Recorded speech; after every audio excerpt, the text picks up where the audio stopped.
কাতারের সৌন্দর্যটা হইলো এই যে দেখতেছেন এইটা, এই বিল্ডিংগুলো আর কি। সব দেশেই একটা নিয়ম কারণ থাকে, ওই নিয়ম কারণ মেনে চলতে হবে।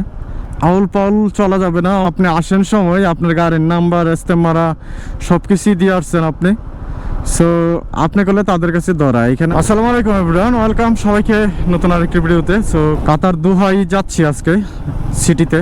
বাইকার ভাই কাতারে থাকে উনি, সো ওনার সাথে দেখা করার জন্য উনি আমাকে নিয়ে ঘুরবে।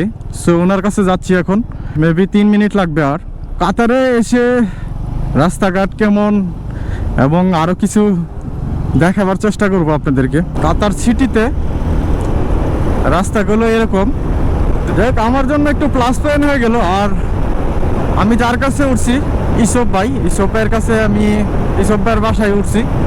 আর এখন যাচ্ছিল আরেকটা ভাইয়ের কাছে, উনি বাইক চালায়, উনি কাতারে বাইক চালায়।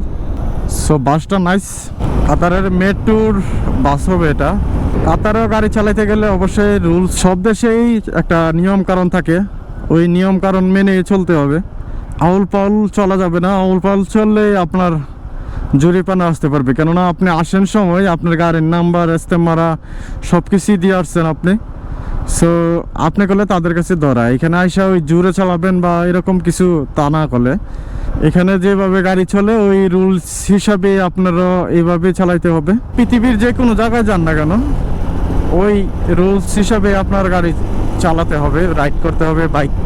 ও সুমন ভাইয়ের লোকেশনটা এখানেই, দেখি ওনাকে ফোন দিয়ে কোথায় আছে। ভাই আমি আপনার লোকেশন দিচ্ছেন না, এই লোকেশন অনুযায়ী আছি। ওই বাসের একটা স্টপেজ আছে, মানে সামনে আসবো নাকি?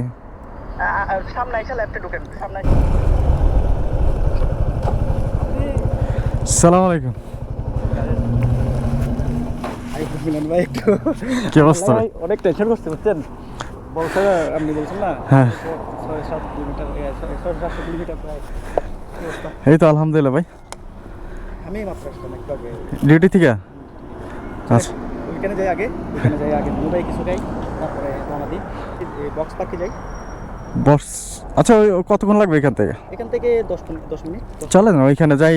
সো একদম কর্নেশের পাশে চলে আসলাম। এদিক দিয়ে একটু কাতারটা দেখতে সুন্দর। কাতার করলে এত একটা বড় না, হ্যাঁ। কাতারের সৌন্দর্যটা হইলো এই যে দেখতেছেন এইটা, এই বিল্ডিংগুলো আর কি। এটা হলো কর্নেশ, এবং ওই পাশে আপনার কিছু বিল্ডিং আছে।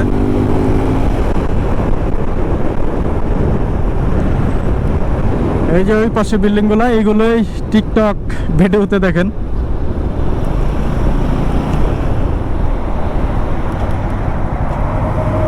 ওইদিকে কর্নেশের এদিকে পার্ক আছে, নৌকা আছে, সব কিছুই আছে। সো ওইদিকে যাবো একটু পরে। সুমন ভাই দেখি কোথায় নিয়ে যায়।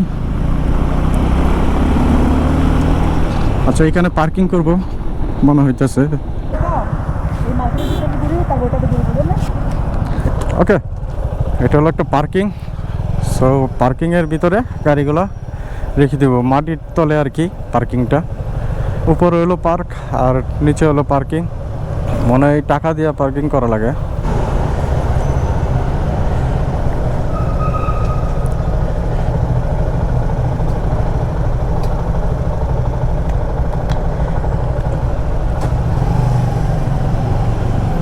বিশাল বড় পার্কিং এটা, এবং স্লিপ ধরাই দিল। যাওয়ার সময় গাড়িটি যখন নিয়ে যাব তখন একটা পেমেন্ট দিতে হবে।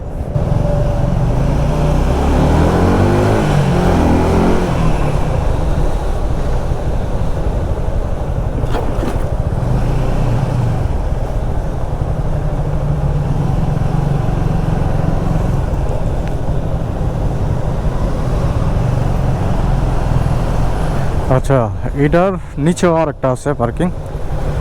এখন আর একবার নিচে চলে আসলাম।